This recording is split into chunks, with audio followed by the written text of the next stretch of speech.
चर्बीली खुराक खाकर वजन कम करना पहली मर्तबा सन 1924 में मुतारफ किया गया था। इस वक्त केटोजेनिक फूड मुर्गी के मरीज को पड़ने वाले दौरे को कंट्रोल करने का एक तरीका था। सन 1970 की दहाई में केटो डाइट से वजन कम करने की मकबूलियत मिली। ये एक हकीकत है कि आज भी केटो खुराक से वजन कम करना मकबूल है, लेकिन इस बारे में खदशात भी उभरना शुरू हो चुके हैं। अमेरिका के न्यूयॉर्क के सिटी में रहने वाली माहिर खुराक व ग़िज़ाइयत सारा हैमडन कहती हैं कि वो कभी भी केटोजेनिक खुराक इस्तेमाल करने की तजवीज़ नहीं करती है, क्योंकि इसके जिस्म में देरपा मनफी असरात पैदा हो जाते हैं।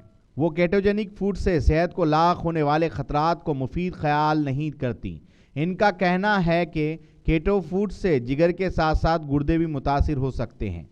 सारा के मुताबिक वो वज़न कम करने के लिए तवील दौरानिये के मौसर और महफूज तरीक़ों को इंसानी सेहत के लिए बेहतर ख्याल करती हैं, क्योंकि ये फौरी नहीं होते मगर इन्हीं में तहफ़्फ़ुज़ है। मौलजीन का कहना है कि जल्द वज़न कम करने से इंसानी जिस्म के बाद अज़ा पर मनफी असरात मुरतब हो सकते हैं। केटोजेनिक खुराक से मुराद वो खुराक है जिसमें कार्बोहाइड्रेट हयातियाती कीमिया का वो ग्रुप जिसमें क़ुव्वत बख्श नामियाती मुरक्कबात का बड़ा ग्रुप जिसमें ग्लूकोज और नशास्ता वगैरह शामिल होते हैं कम हो और चर्बीले मादे ज़्यादा हो। इंसानी जिस्म शक्कर या ग्लूकोज से तवानाई पैदा करती है, इसलिए कई एथलीट्स या वज़न को कम करने के ख्वाहिशमंद ख़वातीन व हज़रात वर्जिश के बाद खाली पेट या भूखा रहने को तरजीह देते हैं। ऐसी हालत में जिस्म अंदरूनी चर्बी को इस्तेमाल करके तवानाई हासिल करता है। ऐसा मुसलसिल करने से इंसानी जिस्म में मौजूद केटो के इस्तेमाल का आदी हो जाता है और इस तब्दीली को केटोसिस कहते हैं। इसका मतलब है कि इंसानी जिस्म का इन्हिसार अब इंसानी जिस्म में पाई जाने वाली चर्बी पर मुंतकिल हो गया है, यानी जिस्म तवानाई शक्कर से नहीं बल्कि चर्बी से हासिल करता है।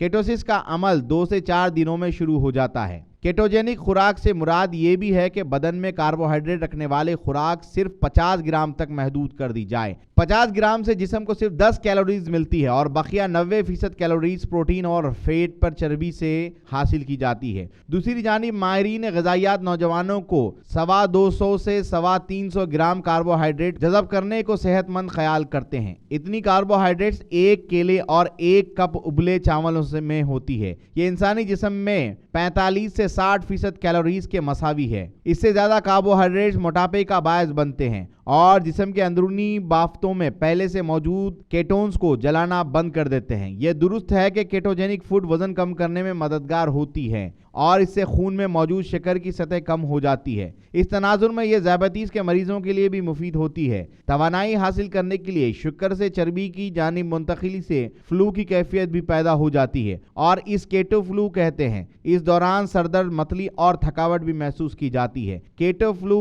नुकसानदा नहीं और 2-3 हफ्तों में जिस्म की हालत बेहतर हो जाती है। बाज़ औक़ात इंसानी मिज़ल्स या पट्ठों में खिंचाव और सांस लेने में दिक्कत भी महसूस होती है। इसके अलावा कब्ज़ एक और साइड इफ़ेक्ट के तौर पर ज़ाहिर होता है।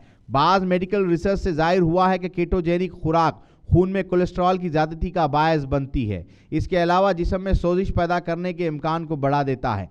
सारा हैमडन के मुताबिक इन्फ्लेमेशन या सोजिश के इम्कानात बढ़ने से दिल का अर्जा भी लाक हो सकता है। इनके मुताबिक ऐसी खुराक छोड़ने के बाद साइड इफ़ेक्ट्स में ज़ियादतीस के साथ साथ मोटापा भी पैदा हो सकता है। इस वक्त गुर्दे के अवारिस के इलाज में केटोजेनिक खुराक के फ़ायदेमंद होने पर भी तहक़ीक़ जारी है।